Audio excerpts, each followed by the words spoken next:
Vâng, thưa quý vị, nhắc đến đồng hồ Trung Quốc thì có lẽ ai cũng có một ấn tượng chung như đối với những mặt hàng khác của Trung Quốc, đó là hàng nhái, hàng giả và kém chất lượng. Dĩ nhiên là không thể trách chúng ta được, nhưng mà với một dân tộc đã có nền văn minh kéo dài đến hàng thiên niên kỷ với những thành tựu về lĩnh vực văn hóa, thủ công cũng như công nghệ như Trung Quốc mà lại không có một hãng đồng hồ chính thống nào thì thật là khó tin.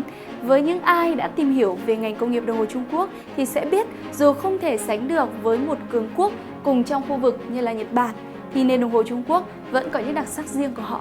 Nhà máy đồng hồ Thượng Hải được xem là thành lập đầu tiên, có lẽ chiếc đồng hồ mang tính biểu tượng nhất của giai đoạn đầu trong ngành công nghiệp đồng hồ Trung Quốc là chiếc Thượng Hải A581, được làm dựa trên nguyên mẫu của Thụy Sĩ AS1187 Movement. A581 là mẫu đồng hồ đeo tay được sản xuất hàng loạt tại Trung Quốc.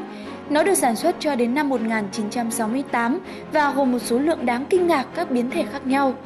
A581 vẫn là một mục tiêu được nhắm tới cho bộ sưu tập của các nhà sưu tập đồng hồ cổ điển Trung Quốc cho đến tận ngày nay. Một phần vì lịch sử của nó và một phần vì nó được làm và khắc bằng tay nên không chiếc nào giống chiếc nào cả. Nhà máy đồng hồ Thiên Tân thì được xem là công thần của ngành công nghiệp đồng hồ Trung Quốc. Năm 1963, Bộ Quốc phòng ra lệnh thiết kế đồng hồ dành riêng cho quân đội nhân dân Trung Hoa.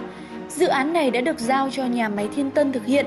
Vài năm sau, Sigun 1963 của Thiên Tân ra mắt, được Bộ Quốc phòng thông qua và được tặng cho 1.400 phi công trong không quân Trung Hoa.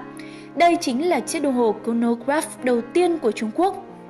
Cho đến nay, Sigun vẫn là một trong những thương hiệu được quốc tế ưa chuộng nhất. Sigun được mệnh danh là ETA của Trung Quốc, biểu tượng của nhãn hiệu này là chiếc Sigun 2 Tourbillon với 2 máy tourbillon trên một chiếc đồng hồ. Nhắc đến cái tên Bắc Kinh thì có lẽ sẽ quen thuộc hơn với chúng ta, và theo như nhiều thành viên trên các diễn đàn đồng hồ của Trung Quốc thì họ nhìn thấy được ở chiếc đồng hồ Bắc Kinh thấp thoáng một hình ảnh của Bắc Kinh thực thụ, đầy kiêu hãnh, tinh tế và cũng hiệu quả cao. Bắc Kinh được xem là nhà máy sản xuất đồng hồ với bộ máy bản sao chất lượng cao dựa trên nguyên mẫu MST371 Movement thuộc công ty đồng hồ của Thụy Sĩ, được gọi với cái tên là BS1, nhưng sản xuất với số lượng rất hạn chế trước khi chuyển sang mẫu BS2, được xây dựng từ những vật dụng dư thừa mua lại từ Thụy Sĩ. BS2 được sản xuất với số lượng nhiều hơn, tổng cộng là 160.861 chiếc. Cho đến năm 1968, các Movement tương tự được làm ra tại nhà máy Quảng Châu với cái tên là SG3.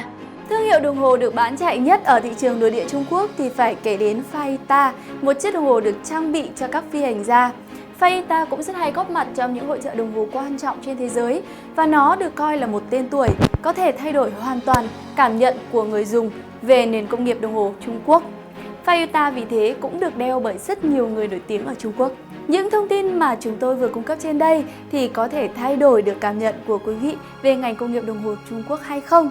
Cái gì cũng có mặt trái của nó, và bạn hãy nêu ra ý kiến của mình trong những comment ngay dưới đây. Đừng quên đăng ký theo dõi channel bằng cách nhấn vào nút subscribe. Còn bây giờ thì xin chào và hẹn gặp lại!